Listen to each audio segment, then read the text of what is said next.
Y bueno, continuando con la unidad de equilibrio ácido-base, ya que comenzamos a ver hace un par de clases atrás, lo último que vimos, ¿cierto? En, en la última clase que tuvimos el día lunes fue la clase, a ver, vamos a ver acá, esto, ¿cierto? La fuerza relativa de ácido fue lo que vimos nosotros entonces la última clase y vimos algunos ejercicios donde yo les comentaba, ¿cierto? Por ejemplo, donde yo les comentaba que el valor de la X se iba haciendo más pequeño, ¿cierto? A medida que nosotros íbamos avanzando en las disociaciones. Cuando teníamos, por ejemplo, un, un ácido poliprótico. En este caso teníamos el caso del ácido fosfórico, ¿ya? Que tenía dos disociaciones consecutivas y nos dimos cuenta que el valor, ¿cierto?, que presentaba esta disociación en términos de fuerza, ¿ya? Términos de fuerza era mucho más baja que la concentración que se podía determinar a partir de de la primera disociación y a su vez más baja en su tercera disociación, ¿ya? Entonces, habiendo hecho el repaso correspondiente a lo que vimos en la clase anterior, pasamos entonces a mirar la fuerza relativa de base, ¿ya?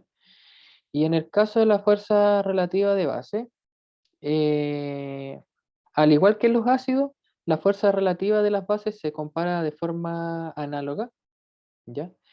Aquí, en este caso, cada base se hace reaccionar con agua y la reacción que dice aquí, y la reacción de mayor K, constante, ¿cierto? Que tiene mayor extensión, da cuenta de la base más fuerte, ¿ya?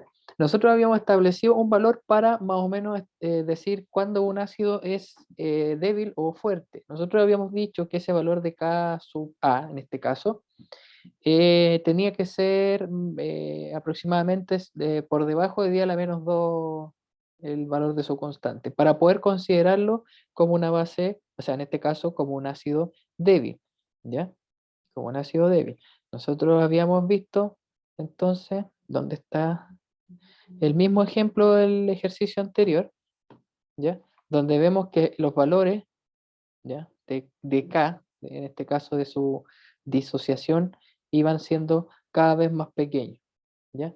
En este caso, por ejemplo, tenemos que el valor de K es 2,2 por 10 elevado a la menos 13, mientras que el valor de K en el caso anterior era 6,2 por 10 elevado a la menos 8. Y en la primera disociación, el caso 1 es 10 elevado a la menos 3, ¿ya? Eh, si nosotros tuviéramos que arbitrariamente colocar un valor, o sea, una variable matemática a cómo varían estas constantes, nosotros podríamos decir que la variación es prácticamente exponencial, ¿ya? Lo mismo ocurre en el caso de las bases. En el caso de las bases, para poder considerarla como una base débil, el valor de K sub B, en este caso la constante de basicidad, tendría que tener un valor por debajo también de 10 a la menos 2, 10 a la menos 3. ¿Ya? En este sentido, si nosotros miramos el ejemplo que aparece ahí, donde dice base 1 más agua igual a OH menos más el ácido 1, pues esa tiene una constante que se le considera eh, la constante de base 1, y en el caso de la base 2 también su constante de base 2. Entonces, se establece que si la constante de base 1 es mayor que la constante de base 2, entonces la base 1 es más fuerte que la base 2. ¿Ya? ¿Se entiende hasta ahí?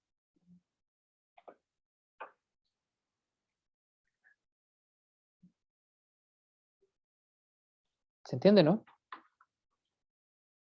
Ya. Vamos a,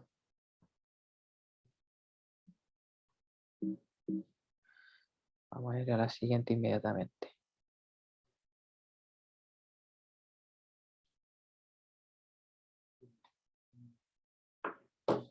A ver, ya.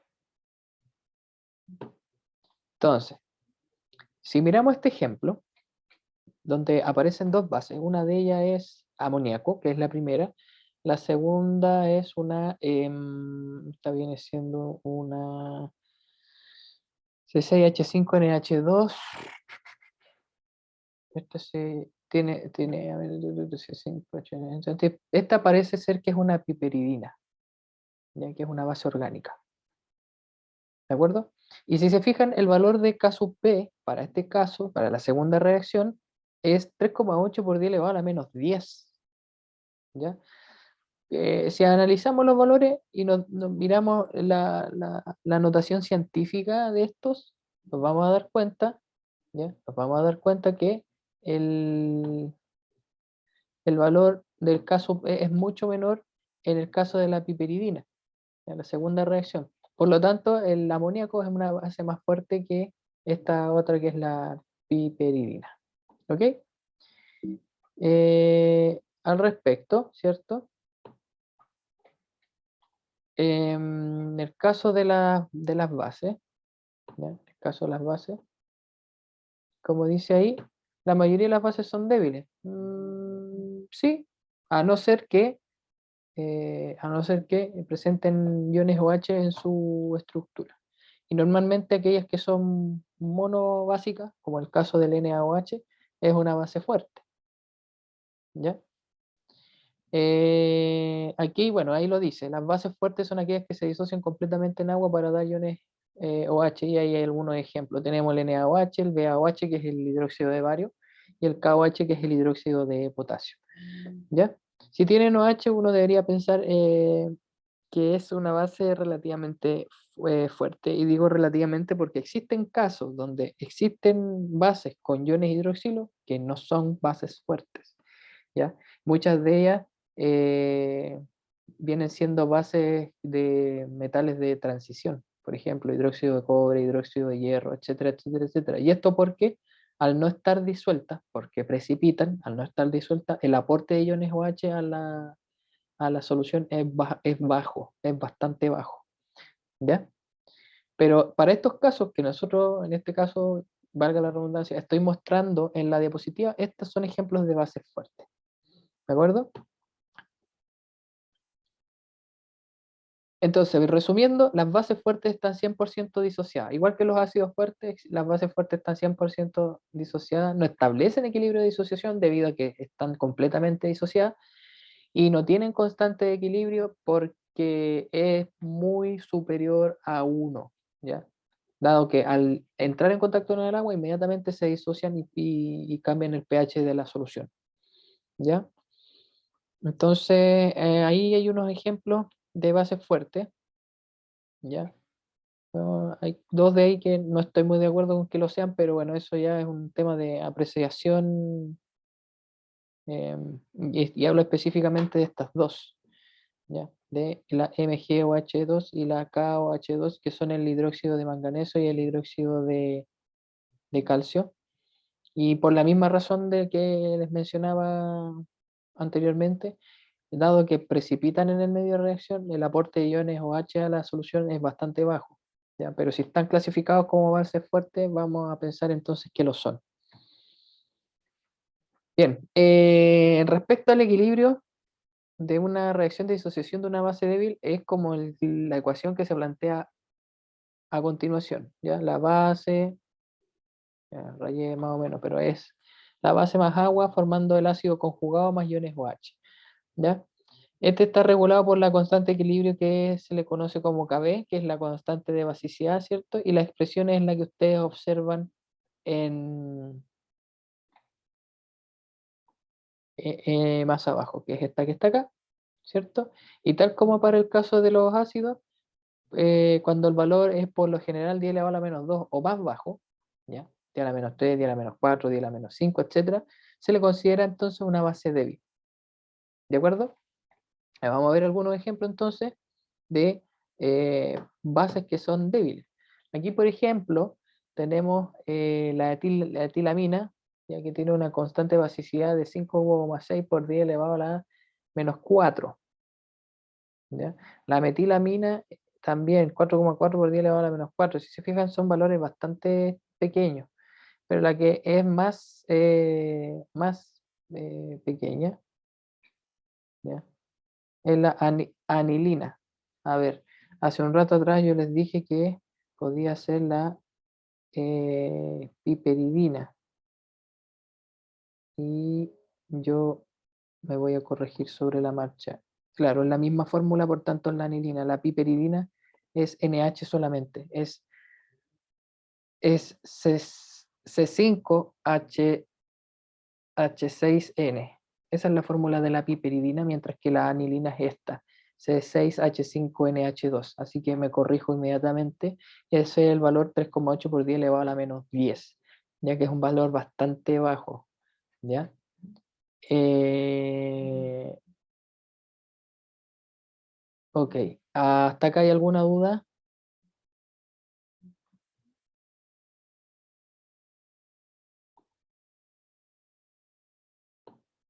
¿Hasta acá hay alguna duda?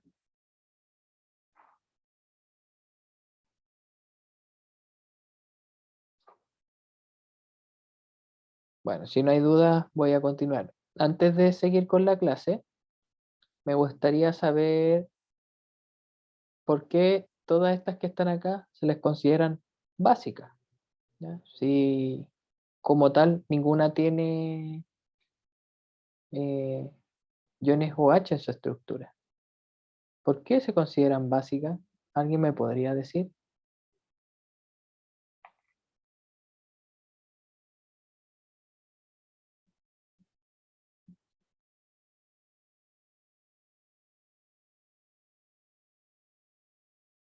Fíjense en esta diapositiva y me responden, por favor. ¿Por qué se le consideran como base si no tienen la estructura que debería tener una base?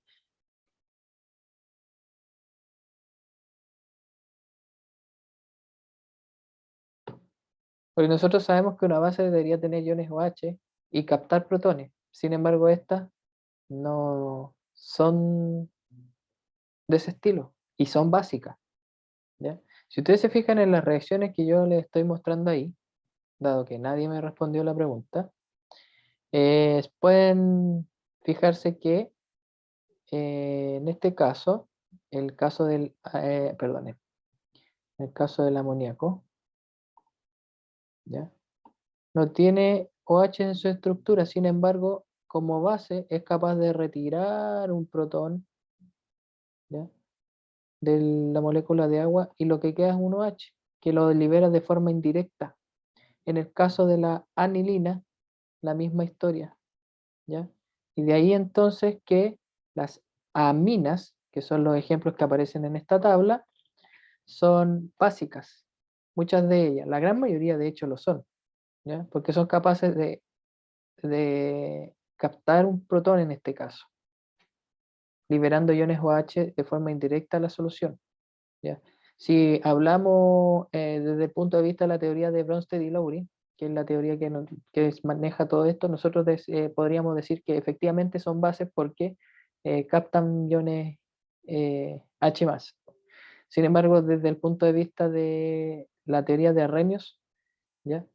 No podríamos decir directamente que son bases, pero sí que sus soluciones generan compuestos alcalinos porque liberan iones OH en la disolución. ¿De acuerdo? Ok, entonces seguimos y veamos un ejercicio. Necesito entonces determinar el pH y el pH de una disolución 0,2 molar de amoníaco sabiendo que la constante Kb a 25 grados Celsius es de 1,8 por 10 elevado a la menos 5. ¿Cómo se realiza este ejercicio? Estos ejercicios, como son de equilibrio, yo siempre les recomiendo que hagan la reacción balanceada y la tablita abajo, esa que colocábamos, concentración inicial, reacción, concentración al equilibrio. Aquí se saltan la parte de reacción y van inmediatamente a la parte que eh, tiene que ver con el equilibrio, ¿ya? Luego se establece la condición de la constante Kb, ¿ya? Donde es el producto entre el ion amonio, el NH4+, y el ion hidroxilo, que es el OH-, dividido por la concentración de amoníaco. ¿Ok? Esto se plantea de esta forma, ¿ya? Dado que el valor es pequeño, ¿ya? El valor de la constante, uno puede inmediatamente despreciar el valor de x en la resta, ¿ya? En la resta, ¿de acuerdo? Ya,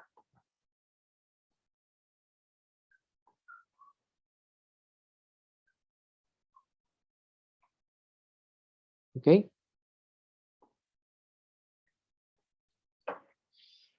Bueno, a partir de esa ecuación que está ahí, que ustedes están observando, ¿ya? Eh, nosotros podemos deducir, ¿ya? Nosotros podemos deducir que x va a ser igual entonces a este valor que está aquí, ¿ya? Que si se fijan es una concentración bastante baja, lo cual con, tiene sentido con su constante k sub b,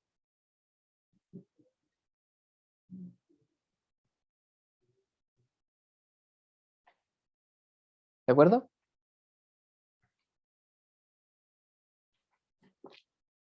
Ahora, con este valor, nosotros podemos determinar el valor de pH, porque lo que tenemos ahí es la concentración de iones hidroxilo. Acuérdense que el pH, según la fórmula, es el menos logaritmo de esta concentración, y el pH, ¿cierto? Producto de del equilibrio K sub W, nosotros podemos establecer que el pH va a ser igual a 14 menos pOH.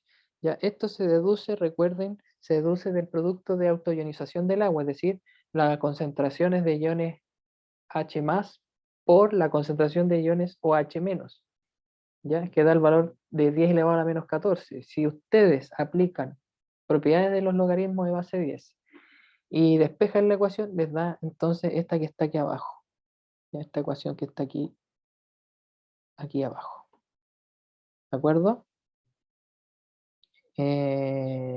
¿Hasta ahí hay alguna duda?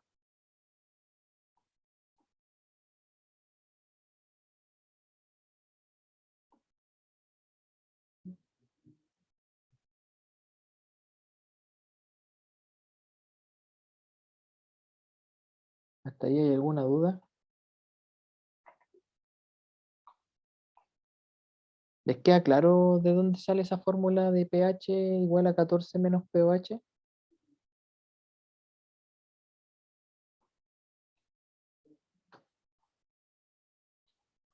¿Sí o no?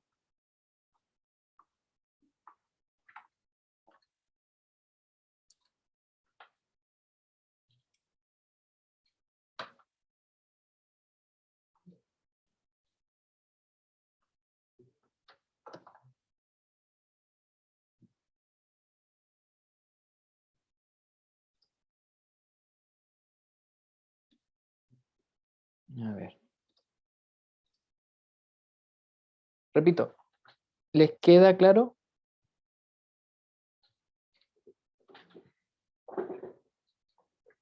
¿O no les queda claro?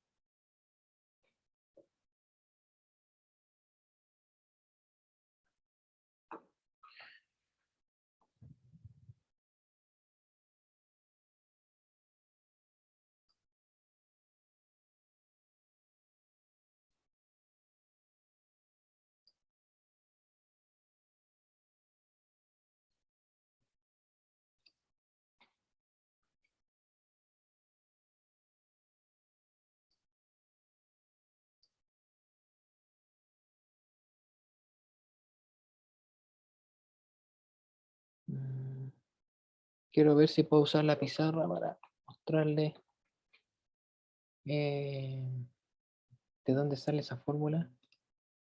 Pregunta, ¿qué es lo que están viendo ahí?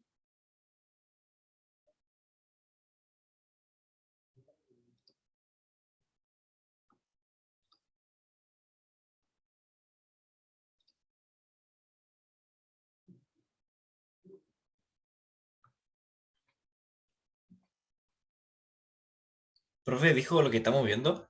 ¿Sí? ¿Qué es lo que están viendo? Dice esperando LH3 Google sercontent.com. No sale nada más. Ah, Es ok. como una barra. Ah, sí, tengo un problema con la pizarra. No sé qué pasó. Estoy tratando ¿cómo se llama? De proyectar la pizarra, pero parece que no.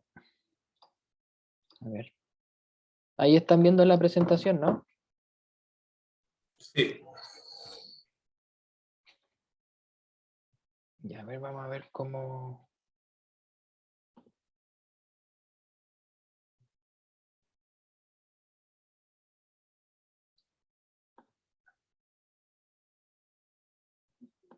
Mm,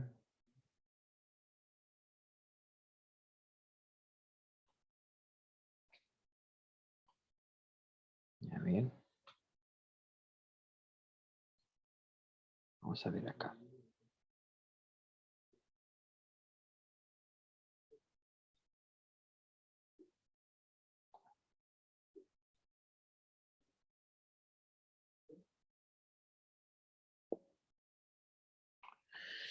A ver, ya sé cómo.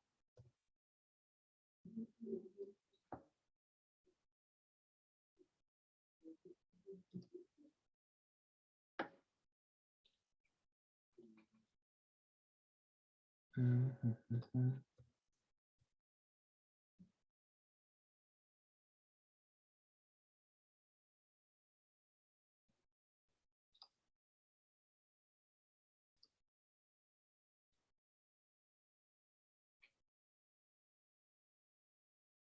Ya. Ok, ahí lo logré. Se los voy a compartir. ¿Dónde está? Aquí. Ya. ¿Ven la pizarra, no?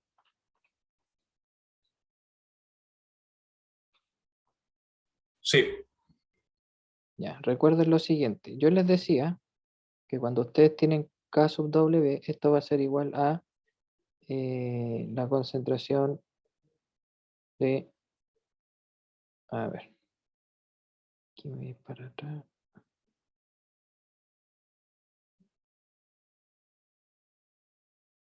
Vamos a borrar esto que está acá y lo vamos a colocar más abajo. Lo que pasa es que aquí, donde estoy escribiendo, no me deja colocarlo bien.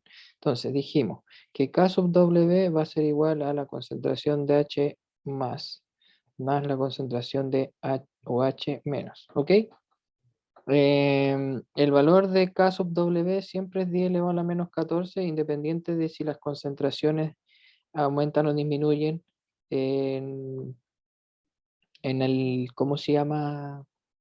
En la solución, ¿ya? Entonces, si yo aplico sobre la fórmula K sub W, ¿ya? No lo vamos a escribir de otra forma. Vamos a decir 10 elevado a la menos 14, ¿ya? 10 elevado a la menos 14.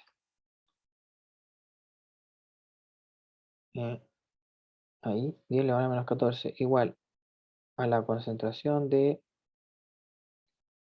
H más por la concentración de OH menos, ¿ya? Si a esto yo le aplico logaritmo, ¿ya? Y en este caso aplico logaritmo de base 10.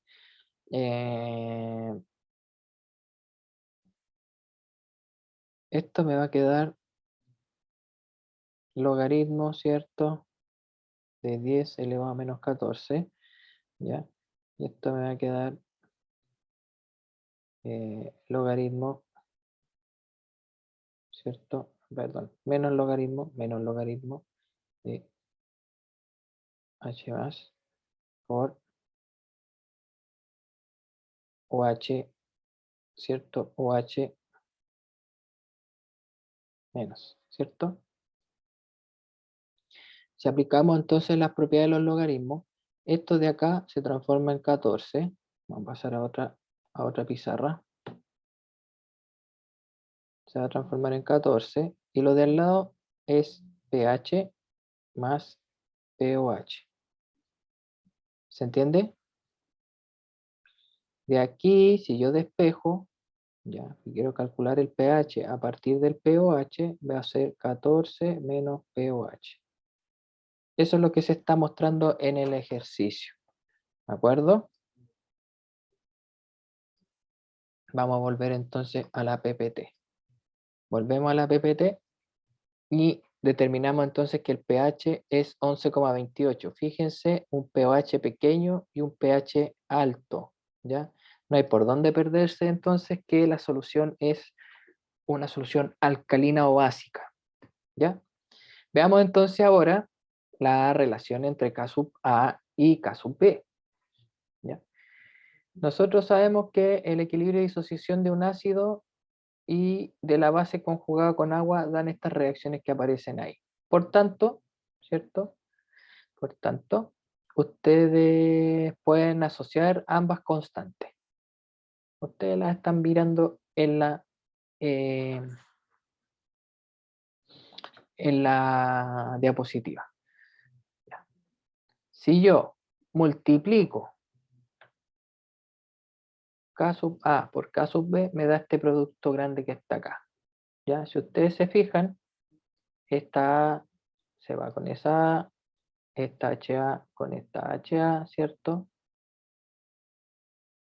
¿Ya? Porque se hace uno, ¿cierto? El HA con el HA y el A menos A, porque aquí, por ejemplo, esta es la base conjugada del ácido y este es el ácido conjugado de la base, ¿ya? Y solamente me queda esta expresión H3 más y OH en corchetes que corresponden a las concentraciones. Y esto viene siendo la fórmula que vimos recién, el K sub W, el producto de autoionización del agua. ¿Ya? Y esta cuestión ya la vimos. Por tanto, en la práctica nosotros sabemos que los K sub A y K sub B, el producto de esto, es igual a la K sub W, lo que significa entonces, ya, según lo que dice ahí, que si el ácido es fuerte, su base conjugada es débil, ¿ya? Y un ácido débil, la base conjugada es fuerte. Entonces, si volvemos atrás y miramos, por ejemplo,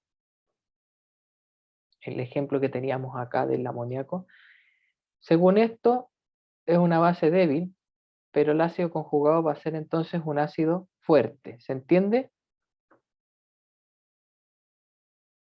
¿Ya? La constante del ácido, la base conjugada, en la reacción con el agua se le suele llamar la constante de hidrólisis. ¿Ya? En el caso de la base conjugada, si la base es capaz de captar un protón, de romper la molécula de agua y formar un ion hidroxilo. De ahí entonces que se le conozca como constante de hidrólisis. ¿Ya? Esa es la razón de por qué se le llama K sub H. ¿De acuerdo? Luego, ¿dónde estamos acá? Aquí. Luego, vamos a ver entonces un ejemplo y vamos a ver si entendieron lo que les acabo de explicar. Dice calcular el K sub B del KCN, que es el cianuro potásico, si sabemos que el K sub A del ácido cianhídrico vale el valor que ustedes ven ahí, 4,9 por 10 elevado a la de menos 10 molar. Dice, escriba la ecuación de ionización. ¿Ya? Lo que hay que tener en cuenta es que el HCN es un ácido débil, tiene una constante muy pequeña. Si se fijan, 4,9 por 10 elevado a menos 10 es bastante pequeño. Su base conjugada, en cambio, el cianuro, ¿ya? Es una base que es relativamente fuerte y la reacción con el agua da lo siguiente. Eso que está ahí. ¿Ya? Cuando ustedes quieren determinar entonces el K sub B a partir del K sub A, ustedes despejan el producto entre K sub B y K sub A, ¿cierto? Y pueden entonces determinar el valor de K sub B a partir del K sub W, que ustedes lo conocen, ¿ya? Si ustedes se fijan ahí, se hace el respectivo análisis dimensional, ¿cierto? Cuadrado se elimina con molar y les da el K sub B en términos de concentración molar, ¿ya? No es una cosa muy difícil de comprender, ¿ya? Sin embargo, es importante que lo sepan para poder establecer eh, cambios en las concentraciones a partir de las constantes, o cómo pasar de una constante a otra si no tenemos los datos de la concentración. ¿De acuerdo? Bien. Vamos a ver entonces a continuación el grado de disociación o alfa. ¿Ya? Ahí hay una fórmula al final, pero se las voy a explicar enseguida. En la disociación de un ácido y una base, entonces, ocurre eso que tenemos ahí. ¿Ya? Caso A, ¿cierto? Eso que está arriba, C alfa por C alfa igual a C alfa al cuadrado y dividido por 1 menos alfa. ¿Ya? Sale del producto de la disociación cuando es parcial. ¿Ya? El grado de disociación o alfa nos da una idea de a cuánto corresponde, ¿ya? La especie, en cantidades de concentración, ¿cierto? A cuánto corresponde la especie que te está disociando. Eso lo dije un poco raro. El valor de alfa, que es el grado de disociación, que no es lo mismo que la constante de disociación, o sea, no es lo mismo, me da una idea matemáticamente hablando de cuánto se disocia el ácido o la base que yo estoy analizando. ¿Ya? Entonces, esta expresión K alfa, o sea, C alfa por C alfa, ¿ya? Si ustedes estuvieran construyendo una curva de titulación, por ejemplo, entre un ácido débil y una base fuerte, entre una base fuerte y un ácido débil, o entre un ácido o una base débil, aparecen estas expresiones, ¿ya? Nosotros podemos determinar el pH en el punto de inicio, durante la titulación, cercano al punto de equivalencia, en el punto de equivalencia, posterior al punto de equivalencia, en el punto final, ¿ya? Hombre, si vieron las curvas de titulación en el último laboratorio, van a saber entonces de lo que yo les estoy hablando. Entonces, si ustedes se fijan, ¿ya? La expresión queda reducida a C alfa al cuadrado dividido por 1 menos alfa. Y en el caso de la base, el KB, si ustedes plantean la ecuación, es lo mismo. ¿Ya? Si ustedes se fijan en otra cosa también, en la parte de arriba de la expresión, el alfa está multiplicando la concentración, mientras que abajo es 1 menos alfa. ¿Ya? Y ustedes podrían decirme por qué ocurre esa situación.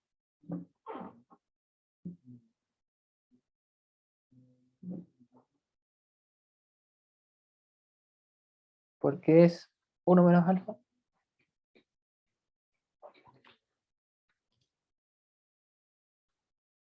¿Alguien podría decirme por qué?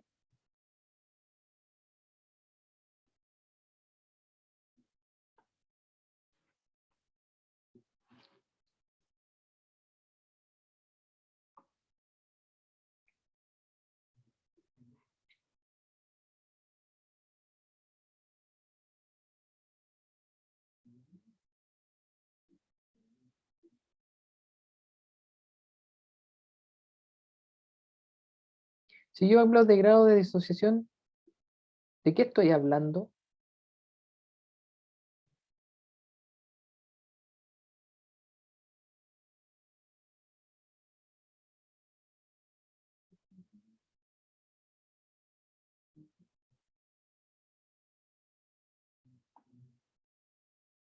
¿Alguien me podría responder?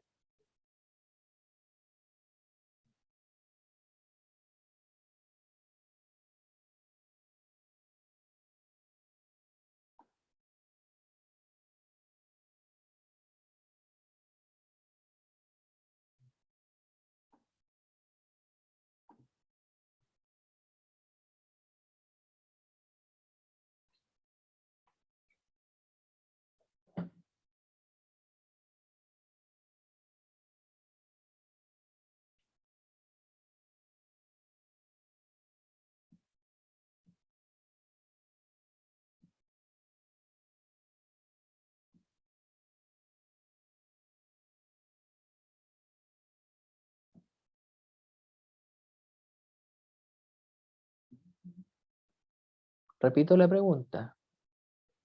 ¿A qué me refiero cuando yo estoy hablando de grado de disociación? ¿Alguien me podría responder, por favor?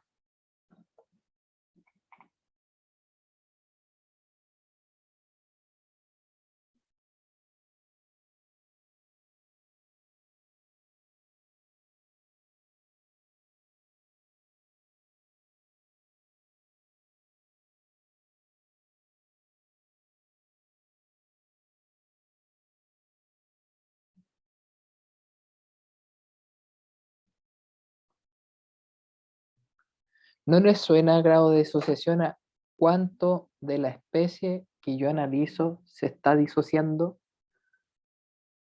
Y si yo hablo de cuánto, ¿no les suena como una parte del total?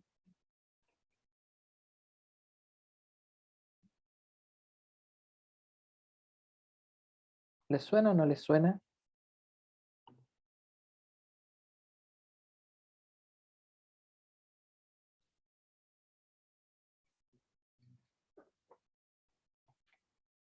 Bueno, es así, ¿ya? Es así.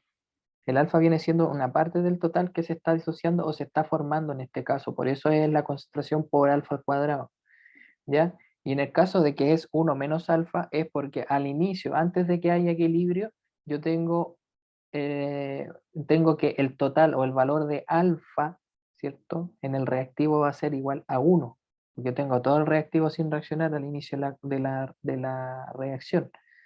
De ahí que al llegar al equilibrio se establece que es 1 menos alfa, ¿ya?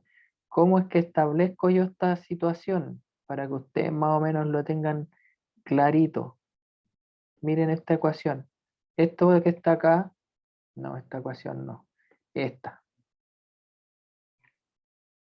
¿ya?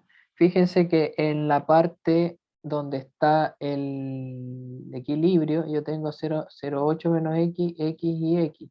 Si yo establezco una relación es x cuadrado 0,08 menos x.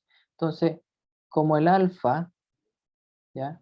Habla en el fondo del porcentaje, y digo en el fondo porque si uno hablara de porcentaje alfa o alfa por ciento, está hablando del porcentaje de disociación y no del grado de disociación, ¿ya?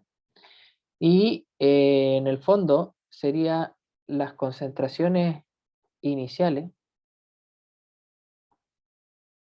o las concentraciones al equilibrio, en este caso son estas, las que se calculan acá, por la concentración al equilibrio, por entonces la expresión que queda al aplicar el valor de alfa, como sería en el caso de abajo. Aquí lo único que tendrían que pensar es cómo, eh, como que el x fuera en el fondo un alfa y este 0,08 es 1, porque es el total, es lo que hay al comienzo, ¿ya? O 100% si lo quieren ver en términos de porcentaje, ¿ya? De ahí es que sale el famoso valor alfa, ¿ya? Nosotros cuando hacemos ejercicios de este tipo, como el que yo estoy mostrando en la diapositiva, nosotros observamos que esta disociación en el fondo parcial viene siendo ideal, ¿ya? Pero cuando agregamos este factor alfa, ¿cierto? Estamos hablando de una disociación en condiciones reales, ¿ya? Porque además de la concentración que yo tengo en el equilibrio, si yo multiplico esa concentración por el grado de disociación, voy a tener realmente qué concentración se disoció o qué concentración de lo que está se formó en una reacción, ¿ya? Esto no solamente aplica para ácido base, aplica para cualquier tipo de equilibrio que uno eventualmente quisiera estudiar, ¿ya? Otra cosa importante es que en el caso de los ácidos o bases muy débiles, el Ka dividido por C y el Kb dividido por C, cuando es menor, ya, menor que 10 elevado a la menos 4, el alfa se desprecia, ¿ya? El alfa se desprecia frente a 1, con lo que el caso A queda entonces como K alfa cuadrado. En el fondo lo que estoy diciendo es que cuando el valor es este, ¿ya? La expresión queda así, ¿ya? Y por tanto el alfa, si yo despejo esa ecuación, podría calcularlo como la raíz cuadrada de la constante de acidez partido por C. O sea, a partir de esta expresión, Si yo despejo alfa y aplico raíz cuadrada, puedo obtener el grado de disociación. Lo mismo para el caso de las bases, ¿ya? Si yo hago entonces el ejercicio de eliminar esto, ya despejo alfa y aplico raíz cuadrada, obtengo el alfa para una base. ¿De acuerdo? Hagamos un ejercicio. Dice ahí que una disolución de HBO2, ¿cierto? De concentración 1 por 10 elevado a la menos 2 molar, tiene un pH de 5,6. Hay que razonar si el ácido y su base conjugada serán fuertes o débiles. Después, calcular la constante de equilibrio del ácido, K sub A. Posteriormente, si es posible, ¿cierto? Calcular la de basicidad del ion borato. ¿Ya? Y finalmente dice, si 100 ml de esta disolución de HBO2, que es el ácido bórico, se mezcla con 100 ml de una solución de hidróxido sódico, ¿qué concentración de la base conjugada se obtendrá? Entonces, ¿qué es lo que hay que hacer? Primero, calcular la concentración de iones hidróneo, ¿ya? Porque nos dice, hay que razonar si el ácido o la base conjugada serán fuerte o débil. Si yo calculo el pH, o sea, calculo la concentración a partir del pH que me están dando, yo observo entonces que el valor es 2,51 por 10 elevado a la menos 6 molar. ¿Ya? Si yo calculo el alfa para eh, ¿cómo se llama? Para esta reacción de disociación, ya va a ser eso que ustedes ven ahí, 2,51 por 10 elevado a la menos 4. ¿Ya? Ojo ahí hay un error, porque acuérdense que recién dijimos que era la raíz cuadrada del caso U partido por la concentración. Pero asumiendo que ese fuera el valor, significa que el ácido está disociado en un 0,025%. ¿Ya? Eso, eso tiene relación con el valor que tiene el alfa. ¿Ya? Fíjense. ¿De acuerdo? Entonces, a partir de ese valor, que es bastante bajo, nosotros podemos deducir de que el ácido es débil y que la base conjugada será entonces relativamente fuerte. Luego, el B, ya, el B, dice calcule la constante de disociación del ácido, K sub A. Calculamos K sub A, ¿cierto? Sabiendo que es la concentración por alfa al cuadrado. Ya sabemos cuál es el valor de alfa, ¿ya? Y determinamos entonces que es 10 elevado a la menos 2 molar, 10 elevado a menos 2 molar, por 2,51 por 10 elevado a la menos 4 al cuadrado, y nos da entonces que el valor de K sub A es 6,3 por 10 elevado a la menos 10. Efectivamente, por el valor de la constante, que es bien pequeña, podemos decir que entonces este es un ácido débil. Y luego calculamos el K sub B, despejando el producto entre las constantes igual a K sub W, y nos da que el valor entonces es 1,58 por 10 elevado a la menos 5. ¿Ya?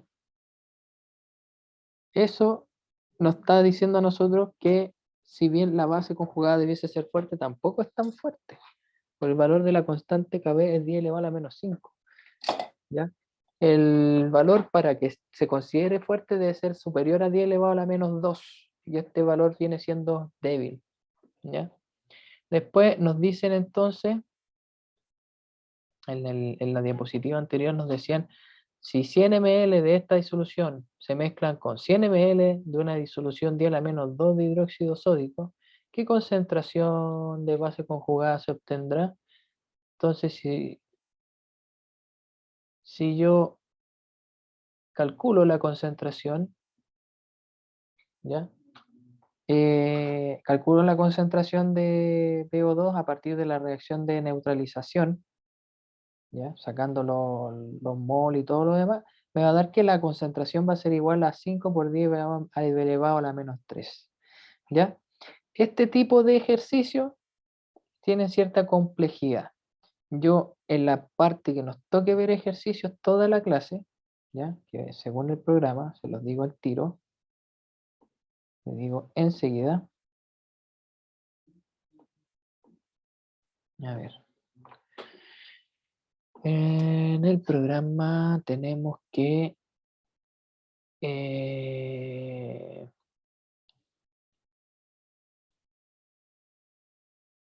nos van quedando dos clases, ¿ya? Yo en la clase del miércoles voy a terminar de ver esto y la clase del viernes 17 yo voy a ver ejercicios, donde voy a ver en detalle un ejercicio de estos, para que ustedes entiendan cómo funciona, ¿ya? Ya tengo visto los ejercicios. Lo que nos está quedando por ver son el efecto del ion común y las soluciones amortiguadoras. Eso lo vamos a ver en la última clase que es el lunes. Luego de eso vamos a hacer ejercicios, eh, tratando de abordar el máximo de temas posibles, porque el, el lunes 20 ustedes tienen la prueba corta final, ¿ya? Así que, bueno, quedamos hasta aquí el día de hoy, ¿ya? Y si tienen alguna duda o consulta, me la pueden mencionar ahora.